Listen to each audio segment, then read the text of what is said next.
கேரளாவில் தான் போட்டியிடும் வயநாடு தொகுதியில் ராகுல் காந்தி வாகன பரப்புரை செல்கிறார்.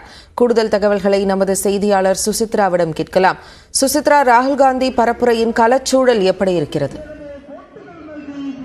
கேரளாவில் வயநாடு தொகுதியில் தற்போது காங்கிரசினுடைய மூத்த தலைவர்கள் ஒருவரான ராகுல் காந்தி தன்னுடைய பரப்புரை செய்து கொண்டிருக்கிறார். மிக முக்கியமாக கேரளாவினுடைய வயநாடு தொகுதியிலிருந்து மக்களவைத் தேர்தலில் இரண்டாவது முறையாக போட்டியிடும் நிலையில் தற்பொழுது தன்னுடைய தொகுதியில் அவர் வாகன பேரணியாக சென்று இந்த பரப்புரையில் ஈடுபட்டு வருவதை நம்மால் காட்சிகளில் பார்க்க முடிகிறது. மொத்தம் 3 இடங்களில் இன்று வயநாடு தொகுதியில் அவருக்கான அந்த ஒரு பேரணி என்பது நடைபெறுவது மிக முக்கியமாக பார்க்கப்படுகிறது. பல்லாயிரக்கணக்கான காங்கிரஸ் தொண்டர்கள், அந்த பகுதியினுடைய பொதுமக்கள் அவரை பின்தொடர்ந்து செல்லும் அந்த காட்சிகளையும் நம்மால் பார்க்க முடிகிறது.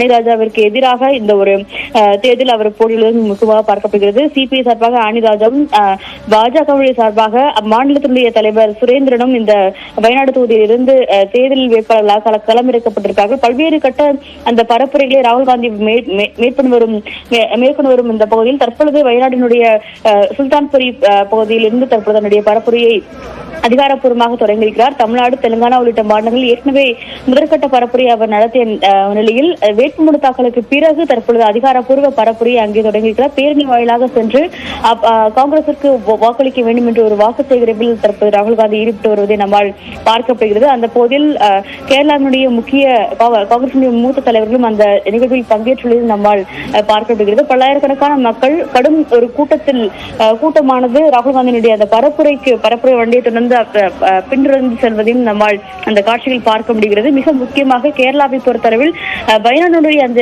தேர்தல் மீது மிக மிக எதிர்பார்க்கப்பட்ட ஒரு சீட்டாக இருப்பதன் காரணமாக பல்வேறு எதிர்பார்ப்புகளையும் இந்த தேர்தலானது கூட்டியிருக்கிறது. இரண்டாவது முறையாக அவர் மக்களவை தேர்தலில் இந்த வயநாடு தொகுதியில் இருந்து போயிடுவது மிக முக்கியமாக பார்க்கப்படுகிறது.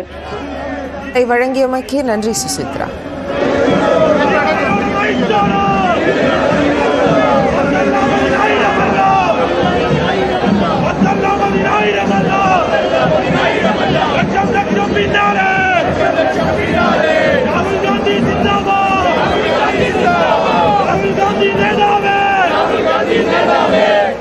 செய்திகளை